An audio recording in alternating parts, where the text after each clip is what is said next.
This is what makes time travel possible. The flux capacitor. I was standing on the edge of my toilet hanging a clock. The porcelain was wet.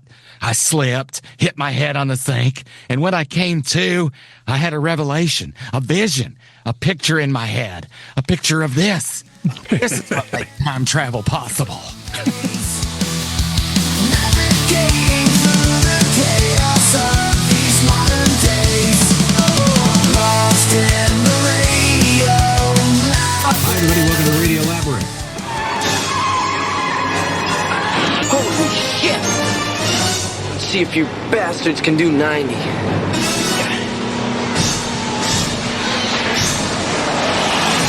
I'm afraid you're just too darn loud. Next, please. This week on the show, we are going to time travel. We're going to go back in time, as the theme song to the movie says. 40 years ago this week, on July 3rd, 1985, Back to the Future was released in movie theaters. It's directed by Robert Zemeckis, written by Bobby Zemeckis and Bob Gale, and produced by Steven Spielberg. And recently, there was an episode of, do you guys watch Red Letter Media? Yes.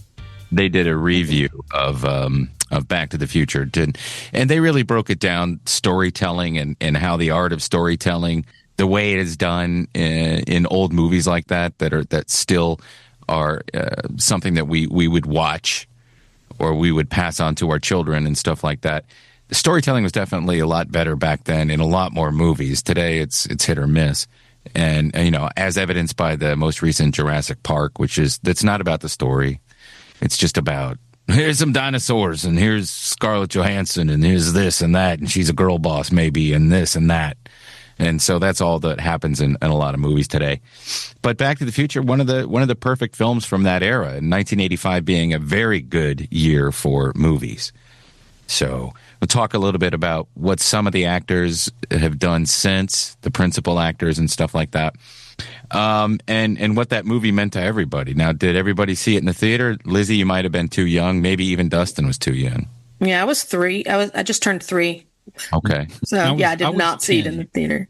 I was 10, so I did see it in the theater. Jeff, you must have seen it in the theater.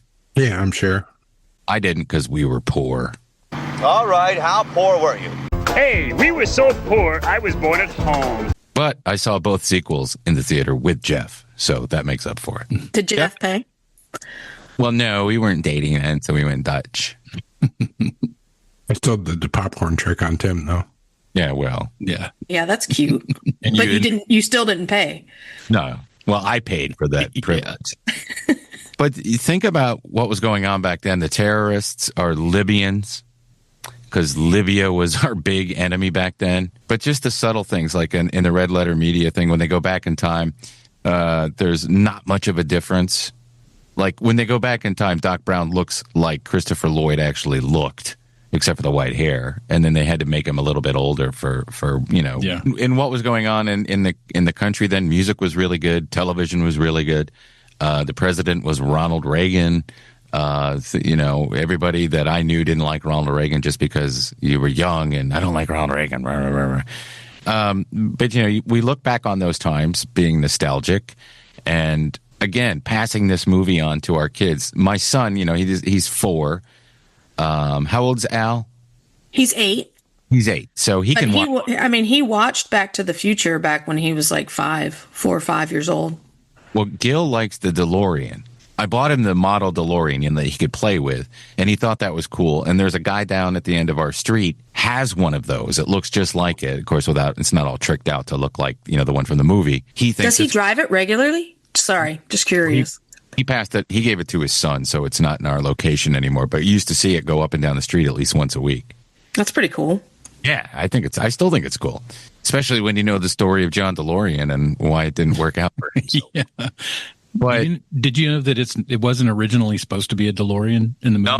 Yeah, it was supposed to be a refrigerator. Yeah, it's supposed to be a refrigerator. Oh my god! Really? Yeah, but they decided to use the DeLorean because of the gull wing doors would look more like a spaceship when they went back in time for the farmer.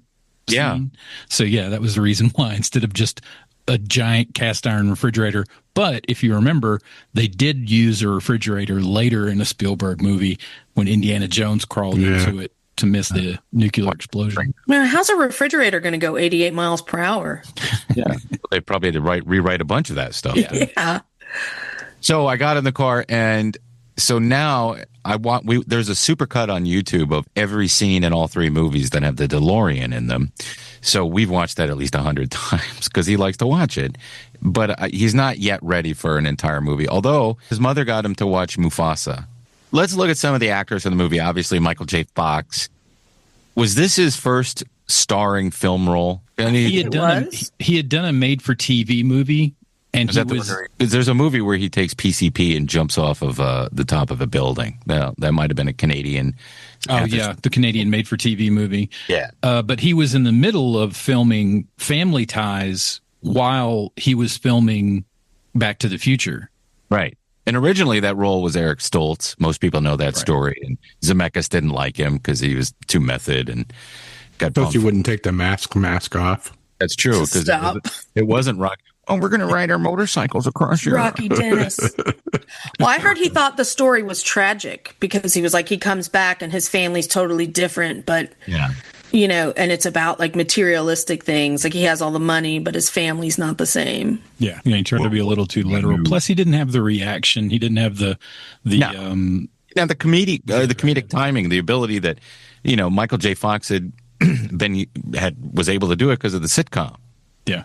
I guess after that, there was what? There was the Teen Wolf, and then a couple more, and then he just sort of wasn't in movies anymore outside of, or he didn't have they weren't doing very well. And then he had taken a different type of. He wanted to get away from the comedy thing, the comedy, the comedy kind of thing, and he had done like Bright Lights, Big City, and and then he moved on a few years later. He did Doc Hollywood, and then he took a huge break after Doc Hollywood because that's when he found out he had Parkinson's. When did he come? But he made a big comeback with a show. Was it Spin City? In the 90s.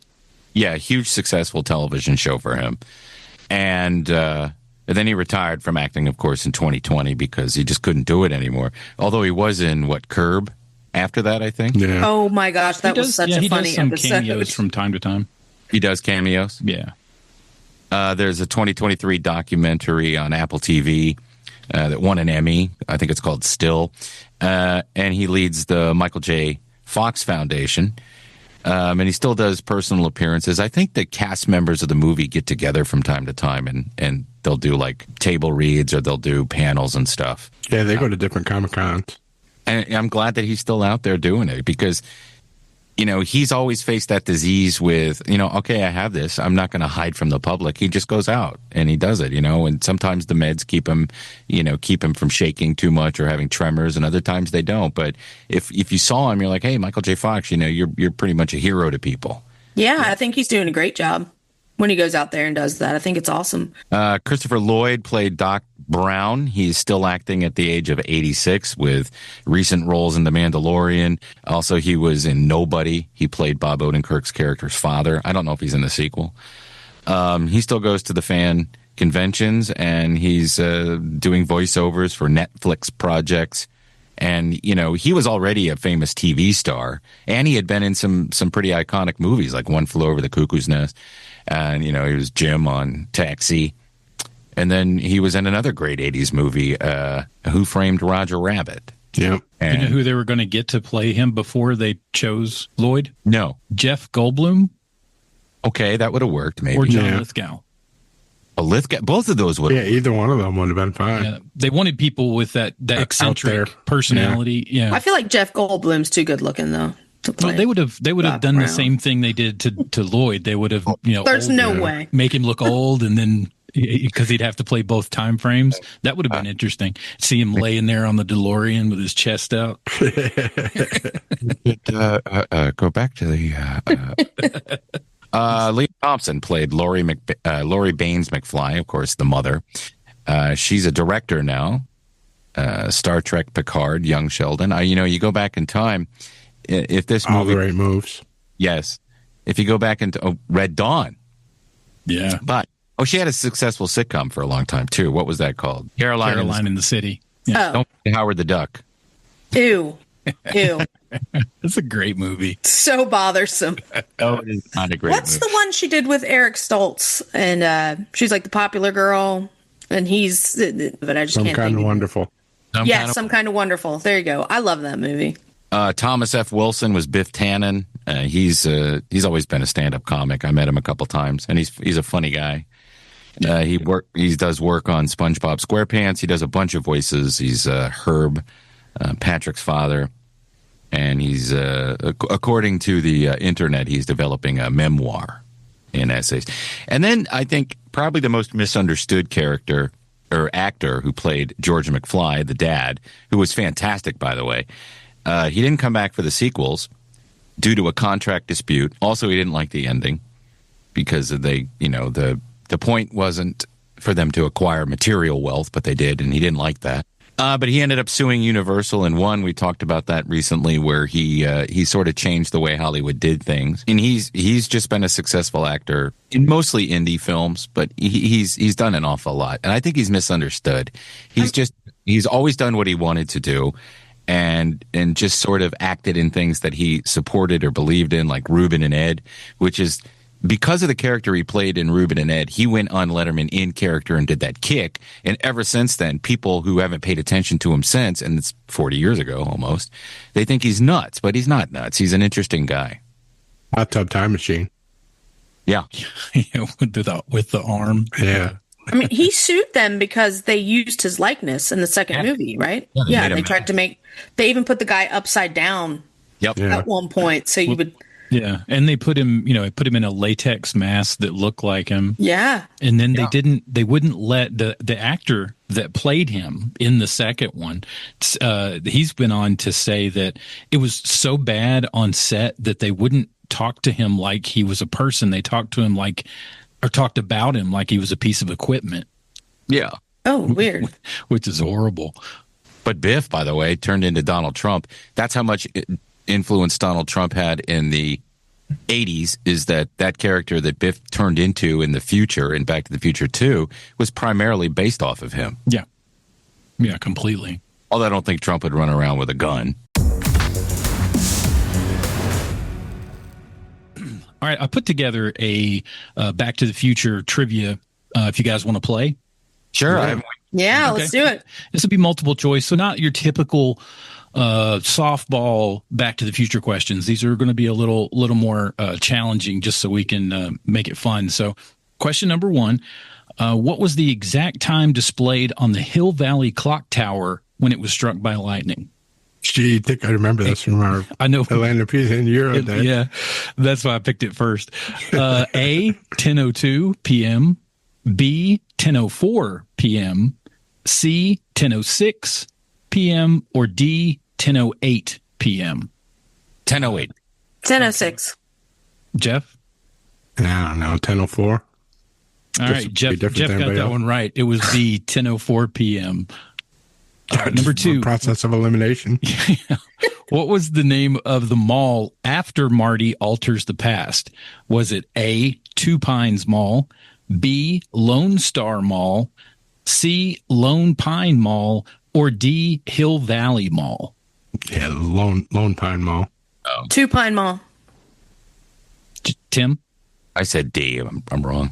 D. All right. The answer was C, Lone Pine Mall. Because remember, when he left, it was Two Pines. It was Two Pines originally, and then he ran over. He ran over one on his way out. So then it became Lone Pine. Yeah. Number 3. What brand amplifier does Marty blow out in Doc's lab at the beginning of the film? Was it A, Gibson, B, a Marshall, C, a Peavey, or D, a Kramer? I'm going to guess Marshall. I want to say Marshall, but I also want to say Peavey. I'm going Marshall. Okay, Tim? Peavey?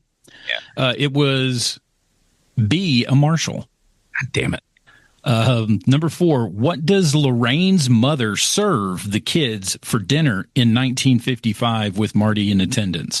Is it A, spaghetti, B, meatloaf, C, pot roast, or D, tuna casserole? Meatloaf. I think it's meatloaf, too. I'll say tuna casserole just to be different. Okay, it was C, pot roast. Okay. Yeah, nobody get that one. Number 5, what comic book does the Peabody Kid show his dad after Marty crashes the DeLorean into their barn? Was it A, Tales from Space, B, Strange Adventures, C, Cosmic Invasion, or D, Outer Limits? B. I'm going to say Cosmic Invasion.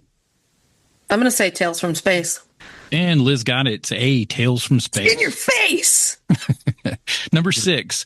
I never get these damn things right. What specific time does Doc set on the DeLorean to demonstrate time travel with Einstein? Now, this is in the parking lot. Yes. A, October 26, 1985, 1 a.m. B, 12 a.m. C, 1:21 a.m. or D, 12:01 a.m. D. Yeah, I'm going with D too, as well. Jeff? I'll say 121. And Jeff was right. It was 1:21. Because remember, he had Marty meet him at the mall at 1 o'clock in the morning. Yeah. And they took him about 20 minutes to get to the time travel part. Number 7, what brand of plutonium does Doc steal from the Libyans?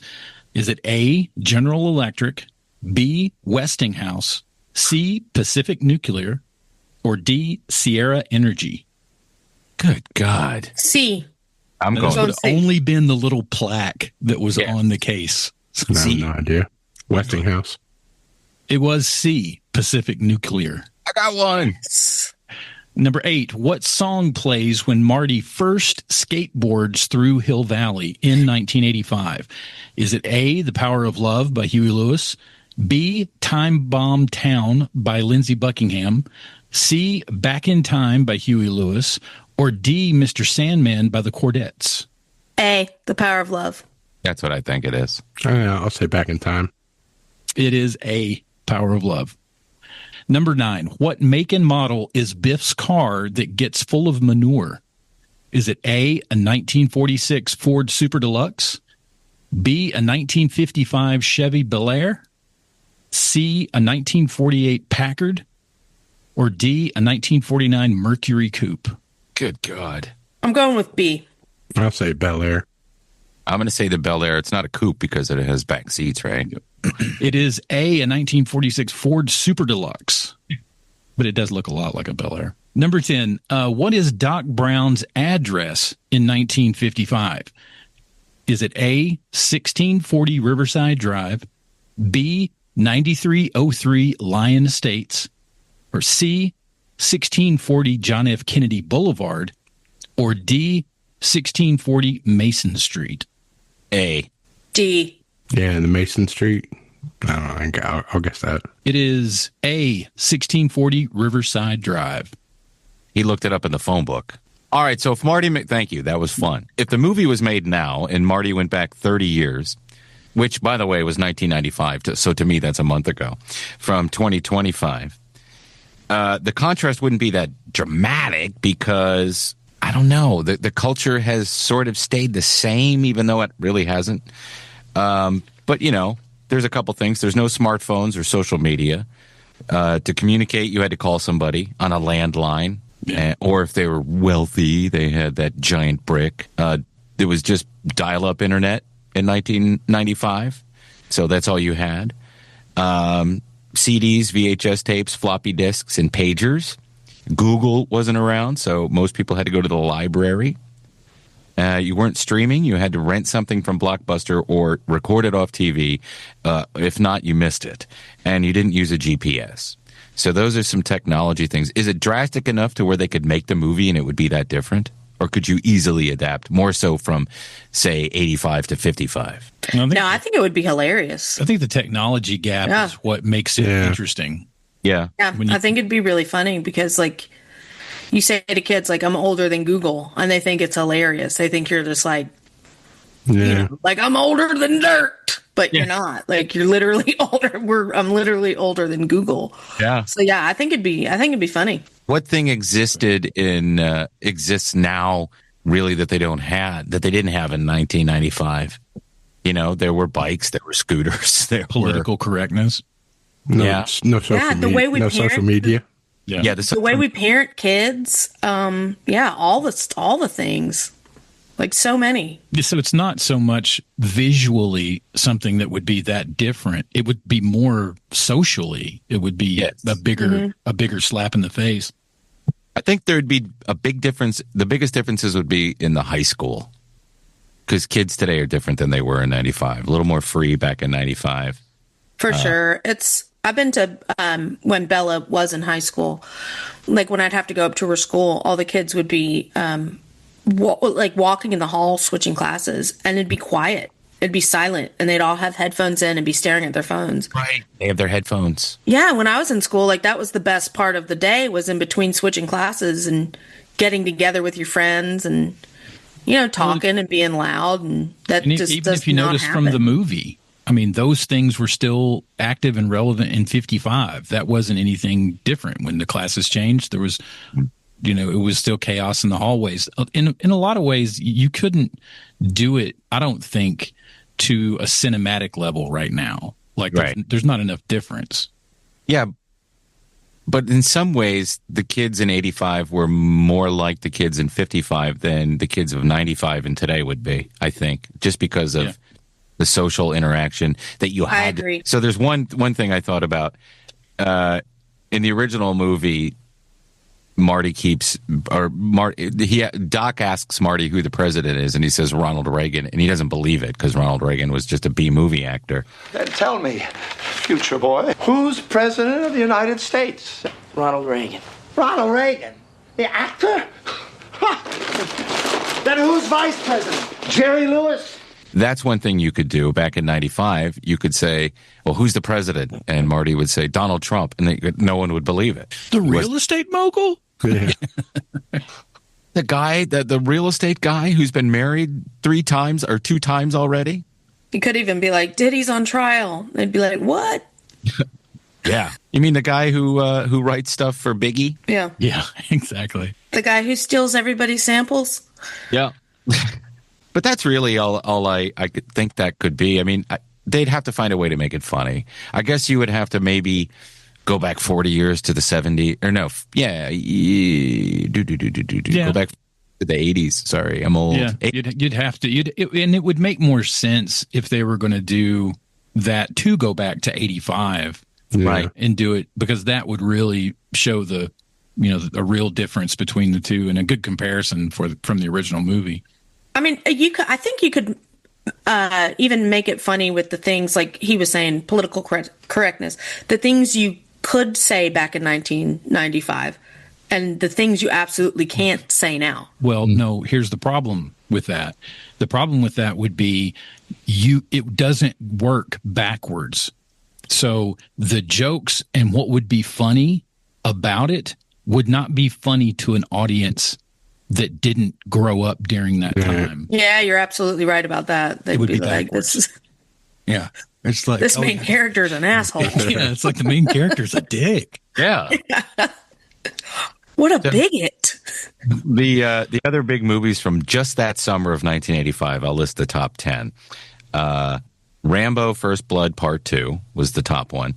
Back to the Future, Cocoon, The Goonies, Fletch, A View to a Kill, National Lampoon's European Vacation, which I think is the weakest out of all these, Pale Rider, which is Clint Eastwood movie, Brewster's Millions, okay, that's not so great either, Mad Max Beyond Thunderdome, but that was 11 because they re-released E.T. that summer, and that came in 10th. What year was E.T. originally released? 82, right? 82, I think, yeah. Okay, so I saw that in the theaters. I saw the re-release in the theaters.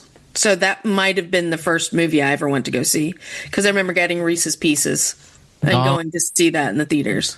My first movie was King Kong in 1976, which I was very bored in because King Kong doesn't show up till like 90 minutes into the movie. Mine was Rocky at a drive-in. When it came out? I remember him punching the meat and me being in the back seat and looking at it through the thing. Wow. That would have been the first one. Your parents are like, go to sleep. Yeah, go to sleep. Jeff, do you remember yours? Yeah, it's Blazing Saddles at theater in Wellsboro. With your mom and dad? Yeah, I must have been like 3 or 4 years old. Dude, I would never take Gil to a movie. He would be so bored. I don't know, maybe. I don't know, like the big screen and the lights and the sound. You might sit tight. Might be too loud for him. Well, that's cool, man. Summer of '85 was a good summer. I thought that we saw Rambo in a movie theater. It must have played in theaters for quite a while because you got your license when? Or maybe your mom drove. Because we saw it in a theater. Which one, the second one? Yeah, Rambo First Blood Part 2. We saw it in Wellsboro. Do you remember that? I know I saw it in theater. Yeah, I imagine we did. I just don't remember. Your mom must have driven because you wouldn't have had your license till September that year. I didn't get my license till we were seniors. Oh, okay. Then, yeah, you certainly didn't drive. Because in 11th grade, I fucked on my leg playing football, so I couldn't drive. Right. I had just started driving when that happened. The summer of '85, it looks like with Rambo and then with European Vacation, it was kind of a summer of sequels. Mm-hmm. And with Pale Rider, even, I mean, I wouldn't consider it a sequel or anything, but it was Eastwood trying to reinvent the Western in the '80s. Yeah, because people weren't going to Westerns. There weren't very. And Brewster's Millions, boy, that you're watching that if you like John Candy and Richard Pryor, but it's funny. I mean, there's some funny moments, but it's not good. The Toy is actually funnier, but from a different. And it's even worse. Oh, I loved that movie when I was little. As far as The how Toy. it aged. I think I've seen it a million times. Yeah, where he buys him a slave. Practically, yeah. Interrupt this program for a special news bulletin. We interrupt programming to bring you this breaking news bulletin. We interrupt this program to bring you a special news bulletin. We interrupt this program to bring you this bulletin. Here's some stories that we've been following at the Radio Labyrinth news desk. Let's do some quick hits. Well, it looks like they have dropped the trailer for Edgar Wright's new version of the Running Man, and some people are bucking against it, in my opinion, without any reason to. Like me? Yes, like you. Steph, because she hates Glenn Powell. Oh yeah, she didn't like Glenn Powell. Yeah. To me, looking at it, it would be like saying you don't want him to remake The Dark Tower because you like the Idris Elba version. Horrible comparison. No, that's a perfect analogy. Oh, the original Running Man is great. Yeah, the original Running Man is it's not like the book though at all. Or not a fiction. It's a rewritten film. It had nothing to do with the original storyline other than a competition that someone has to. No, Killian, that's what made it so good. Fuck you. It was all the '80s bravado and one-liners. Yes, in itself but as a movie goes and as the plot goes, it's shit. I mean, it's crap. Oh, it's come fluff. on. Snap is in it. But this one, I mean, the book itself is an excellent story and a fun book. And it is funny. I mean, there's a lot. That's why they took a lot of one-liners into the Arnold version, is because he had a lot of stuff like that written into the book. I think Powell, as the trailer shows, can pull that comedic side off. But I mean, Edgar Wright coming in and directing it with his style, like Hot Fuzz and Baby Driver and stuff like that. I mean, I think he's got the action side down now, and he's an amazing editor and writer. So I'm just impressed. I would just be impressed to see what this is as much as I am, even though knowing the story and knowing that it's close to the book and it's going to follow that trajectory. I'm probably still more excited to see it than any movie I've ever seen that I've read the book for. Right. Yeah, I'm looking forward to it. What if they make a movie out of Dungeon Crawler Carl? I don't. They're making a TV show. Yeah. I hope it's a series, man, because it'll be a series. Yeah. That's going to be a long ass series. Absolutely going to be a long ass season. You know what? I don't know. I watched the trailer and I do really love that movie. I love a lot of Arnold movies from that era, and that's like my second favorite. Even more than the Terminator, I like it. I like it better than Terminator. And my favorite being Commando. It's just funny that I work with the guy I work with, Eric Von Hessler. He's like, I've never seen Commando. Like, what were you doing in the 80s, dude? Fucking drugs? Never seen Commando. Yeah, John Travolta showed up at one of these Grease sing-along events in L.A. at the Hollywood Bowl, dressed as Danny Zuko. Yeah. I would be so excited if that happened. Yeah. Like I would die. There was a bunch of other actors there, and he didn't tell anybody. He just walked up on stage. I'm sure the actors looked at each other and went, there goes our night. Yeah. There's our spotlight. Yeah. And then the funny part to me was how Travolta posted about it on social media afterwards, like, yeah, I finally gave in and granted, my audience, my audience for one of these sing-along deals. But yeah, he showed up with the wig on, the Danny Zuko wig, but it was blonde, which was just weird. Danny Zuko didn't have blonde hair. No. John Travolta doesn't have any hair. Yeah, at all. He showed up bald. Have you guys heard of the Spotify AI band Velvet Sundown that has almost 1 million views on on Spotify? Yeah. Yes. Yeah. I was, before I listened to any of it, I was prepared to just shit on it, and then we played the song. It's not a bad song. It sounds like 70s rock. Yeah. It's pretty interesting stuff, but I kind of hate that for real musicians. Yeah, they came out and officially had to say that they used Suno to make it. And they got something that good? Because I don't get anything. Exactly, and that's what I was saying. And that kind of goes to prove the point that it is a tool that you have to be able to sculpt and prompt correctly to get something that could fool everyone. I mean, so it took that, and I would like to see the other, 6 gigabytes of stuff that they put out before that got generated.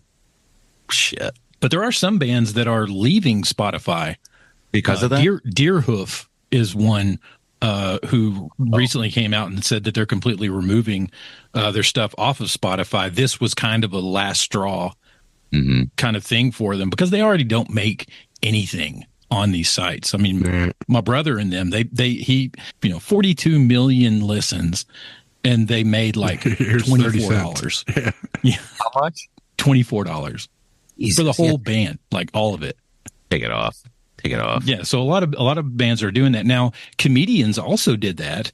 I mean, because they found out that Spotify was putting their stuff on there, and they were people were listening to it like we were. A lot of these comedian albums, and finally they started pulling all theirs off. I think it'll get to that. I mean, especially with the Spotify guy, now he's going to be investing all that money in now that he's a member of the Department of Justice or whatever. Well, it makes sense to me, like thinking about and hearing about that stuff, what Lars Ulrich was doing back in the 90s. Napster times. Oh, yeah. I don't like Napster.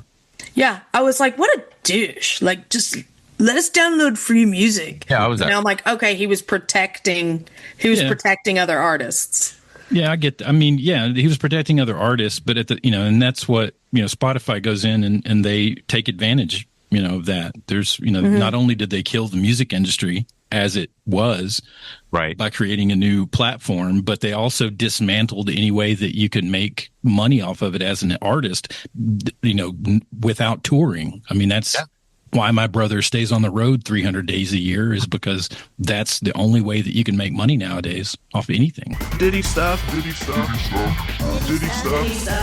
The diddler got away with it. Oh, yeah. He just got prostitution across state lines. The Mann Act, as described by Sheriff Buford T. Justice in that classic scene where he's eating a Diablo sandwich. Yeah.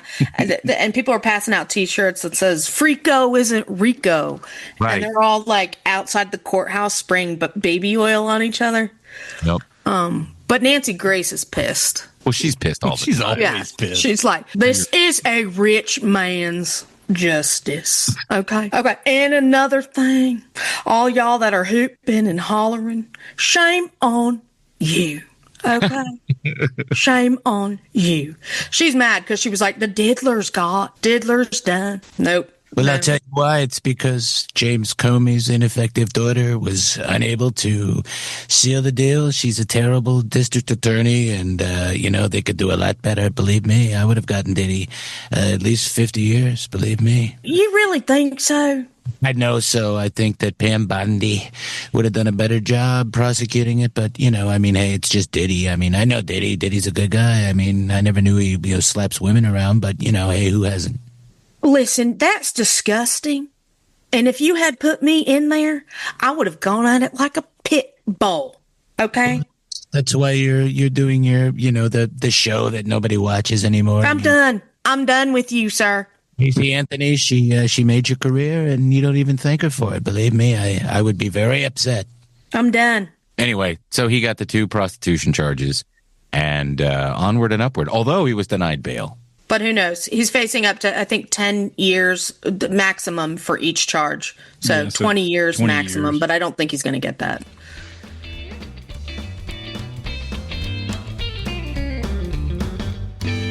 Mr. Sam Elliott. And I want to talk to you about one of the places I like to go whenever I'm in the Atlanta area. Atlanta Pizza and Euro. And they've proudly been serving the East Metro Atlanta area for over 40 years. Atlanta Pizza and Euro is a place to be this summer. I don't know if they have Coors. Coors is a banquet beer. But they are featuring 3 tavern breweries, a night on Ponce. That's an IPA, and it's now available on draft. Atlanta Pizza and Euro has the best gyros, pizzas, hot subs, and Greek and Italian specialties around. Family-owned and operated, independent restaurants are a dying breed. And Atlanta Pizza and Euro continue to be a local favorite, serving the east side of Atlanta for over 30 years. Hey, Mike's food truck is out and about, so if you see the food truck, run up. Contact Mike at 770-483-6228 if you're interested in booking the food truck for your corporate or private event. Tuesday nights, they got team trivia from 7 to 8:30 p.m. Bring your smartest friends and test your trivia knowledge against the best Conyers has to offer. Hey, they're open for dine-in or takeout, Monday through Friday from 11 to 9, Saturdays 12 to 9. They're closed on Sunday, which is Lord's Day, dude. Another fine sponsor of Radio Labyrinth is LDI Repro Printing. Do you have commercial or residential construction printing needs? Well, what are you waiting for? Contact LDI Repro Printing of Athens. They've been in Athens, Georgia since 2005. With fast turnaround and affordable prices. Call 706-316-9366 or email them at athens@ldiline.com. Guys, are you reading the online comments? Gotta read some of these comments. I'm loving your guys' comments. You're reading your own comments? Yeah, they're really good. I worked hard on them. The secret is don't read the comment card. All right, let's talk about some comments and read some comments. We did get comments. I think Kevin Jackson posted this to our Facebook page, the Running Man trailer. A couple of good comments. Michael Thornton says, "You had me at Edgar Wright." And Roby says, "Well, that looks like one hell of a lot more faithful to the book." Yeah. When I saw him on the plane, I have hope it will end like the book also. No spoilers. But also on our YouTube page, Brett says, this is about quotes that we did. To quote The Simpsons, "I'm so hungry I could eat at Arby's." That is a good one. I still say that to this day. Fuxie says, "I'm ashamed to say that I used to heckle comedians. The line I dropped that almost always got a laugh was, 'What did you do with the money?' And one comic yelled, 'What fucking money?' I answered, 'The money your mom gave you for comedy lessons.'" Got drunk. He got drunk with them after the show. That's good. We did talk about novelty songs and Dr. Demento last week. And Roby says, "Roger Miller, I'm a nut." I love Roger Miller. Yeah. Square Dance Callers Talking says, "Been a while since I commented, but I always listen. Thanks for the Saturday morning laughs. I have about 10 regular podcast shows to listen to throughout the week, and this is consistently my favorite." That's awesome. Thank you so much. Thanks, yeah, thank you. Oh, Fuxie also added, "One of the best things about growing up in the 70s was that novelty songs were played on the radio, the regular radio. Cheech and Chong, Ringo Starr, the No-No song, and Dickie Goodman." Christopher Coker says, "I love The Good Doctor. Big Weird Al fan as well. I was never a heckler. I did, however, meet Tommy Chong in a bathroom of a comedy show in Myrtle Beach. He was literally, not figuratively, wetting his bandana in the sink, and I said, 'Hi, I grew up with you guys, and I love your work.' He said, 'Thanks.' I peed, and we went on our way. He was quite funny." That's awesome. I would have peed on his leg. Yeah. Hey, man. Did you? We have polls. Did you ever listen to the Dr. Demento show? Yes, every week was at 7%. So I like that because that means you were a nerd. 21% occasionally. 29%, who's Dr. Demento? And at 43%, I heard of it but never listened. And that's because it wasn't on in Atlanta. Although there was a station that carried it, I think, in the 70s. What's your favorite Dr. Demento era novelty song? 11% said They're Coming to Take Me Away by Napoleon the 13th. Or the 14th, I'm sorry. That was tied with Disco Duck by Rick Dees at 11%. Fish Heads by Barnes & Barnes at 33%, and number one was Eat It by Weird Al, 44%. And then a comment underneath from Beginning is Near, who is our friend, said Shaving Cream, which is a great song as well. Views. Or. And Snooze.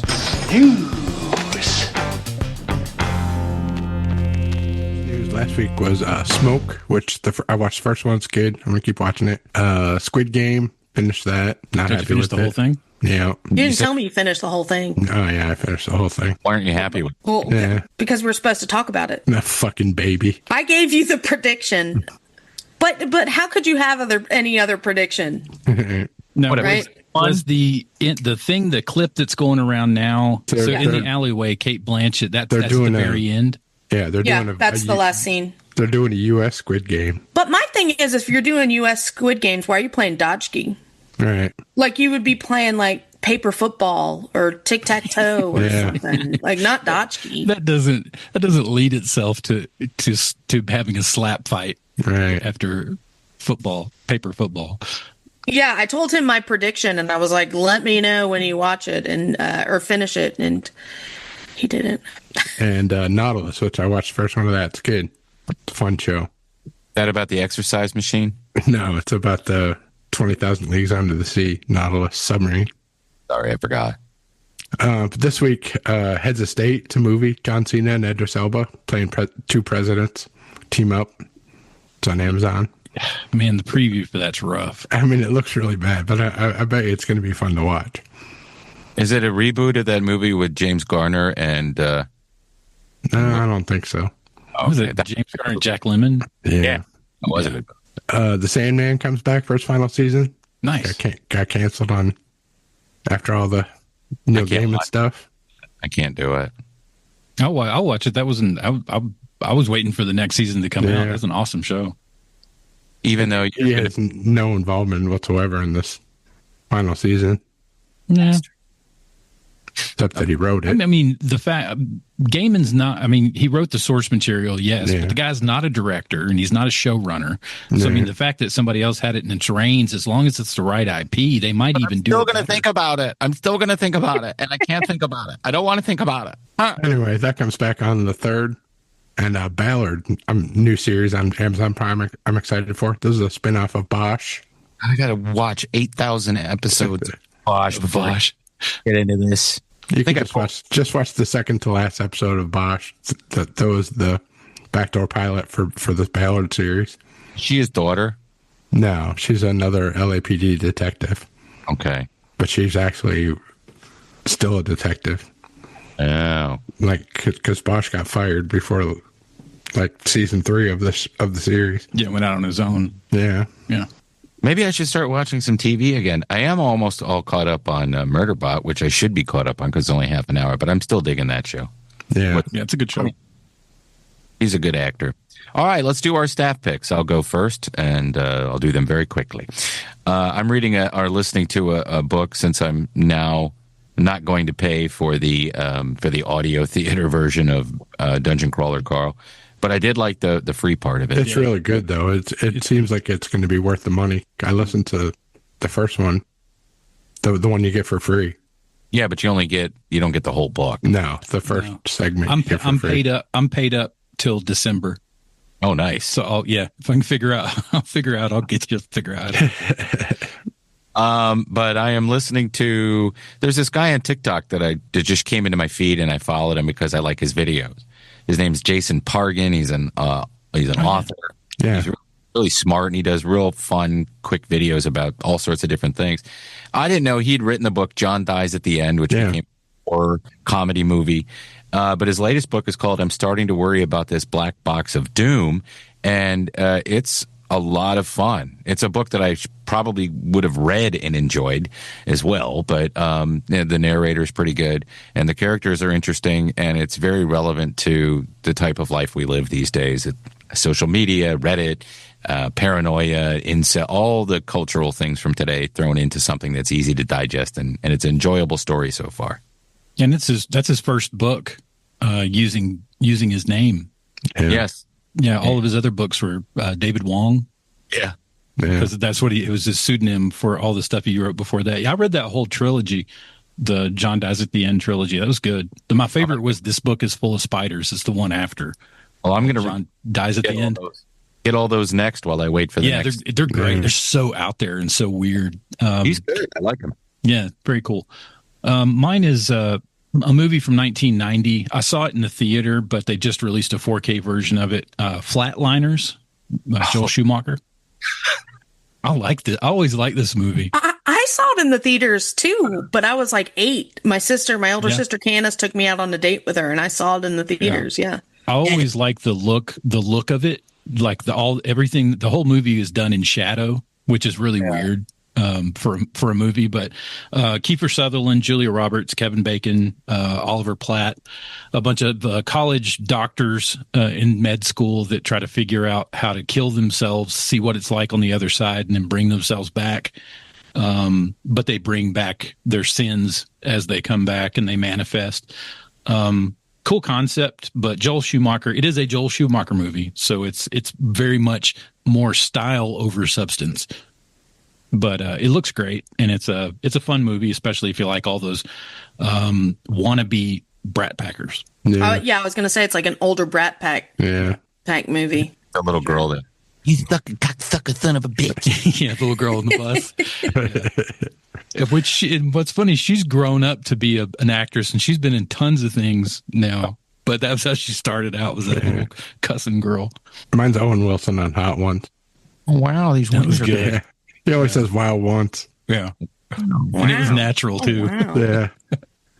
Me and Al, and I reintroduced this to Al. Me and Bella used to watch this, but we've been watching this a lot this week. In between me watching like the stuff that adults watch, but the regular show, which is actually really funny. I don't know if you guys have ever watched that. Yeah, people love that show. Oh, it's a great show. It's on Cartoon Network. Mm-hmm. You can find it on Prime and other places too. But like it is a really funny cartoon. It's funny if you're 4. It's funny if you're 8 or if you're 40. Well, it's also one of those, kind of like we were talking a couple of weeks ago, those that like to use a lot of pop culture references. Oh yeah, absolutely. Yeah, just completely through it. That's why all the adults like it, watching it with the kids. They take it back for sure, and it's so funny. It is and weird. So that's my staff pick, the regular show. Cool. This week on Text Impressions by Tim, our suggestion was given to us by a Patreon. Brett Perkins gave us the idea, and then we also have a special Patreon request from Mike Hall that we're going to throw in after the normal one. It's going to be Paul Lind doing some movie monologues. You know what you look like to me with your good bag and your cheap shoes? You look like a rube. A well-scrubbed, hustling rube with a little taste. Good nutrition has given you some length of bone, but you're not more than one generation from poor white trash. Are you, Agent Starling? Oh, my God. I'm your older brother, Mike, and I'm stepped over. That's the way Pop wanted it. It ain't the way I wanted it. I can handle things. I'm smart. Not like everybody says, like dumb. I'm smart, and I want respect. This is what makes time travel possible. The flux capacitor. I was standing on the edge of my toilet hanging a clock. The porcelain was wet. I slipped, hit my head on the sink, and when I came to, I had a revelation, a vision, a picture in my head, a picture of this. This is what makes time travel possible. This next one's from Mike Hall from Atlanta Pizza and Euro. This one is Lindsey Graham, so it's not much of a change. Senator Lindsey Graham of South Carolina. And he's going to be doing, it's the monologue from Inglourious Bastards. When you join my command, you take on debt. A debt you owe me, personally. Each and every man under my command owes me 100 Nazi scalps. And I want my scalps. And all y'all will get me 100 Nazi scalps. Taken from the heads of 100 dead Nazis. Or you will die trying. And also get me some ladybugs. That was fun, and thank you to the. I had to mute my microphone because I was laughing so hard. All right, everybody. Hey, I want to thank everybody for listening and watching this episode. Please like and comment. You can comment anything you want below, and have some fun with it. And thank you again to the people who contributed to text impressions to Tim. Keep that coming too. That was a lot of fun. Trambles is an audio-only podcast that I do every week on the Radio Labyrinth podcast feed. You can find it wherever you get your podcasts. Finally got these characters I've been doing figured out, and I'm enjoying what's going to happen. The most recent episode, though, there's only one. It's me talking about a bad dream she had and other things. I also do a radio show on WSB every Saturday. You can listen to it on the WSB radio app or find a podcast. It's called the Tim Andrews Popcast. My guests this week are Waco O'Gwyn and Roger Black, a.k.a. Yucko the Clown. And you can listen to that tonight if you're in Atlanta or on the app, or get the podcast on Monday. Our show is produced and supported by you people. That's you listeners, the radios. And if you'd like to become a Patreon member, you can go to patreon.com/Tim Andrews. Check out all the levels. Check out all the rewards. And you can even be a producer of the show, an executive producer at $25 a month. You'll get a T-shirt right off the bat, and a whole bunch of other things. We'll love you forever too, and you'll also get credit, because that's what it's all about. It's credit. This show is produced by you. So thank you to John Allen, Matt Carter, Chris Chandler, Mike D, Jim Fortner, Roby Neely, Jeff Peterson, Tim Slayton, and Brian and Chelsea Smith. And unless I'm forgetting something, keep it canon. Keep it Canon. They say all good things come to an end. What's that got to do with this show?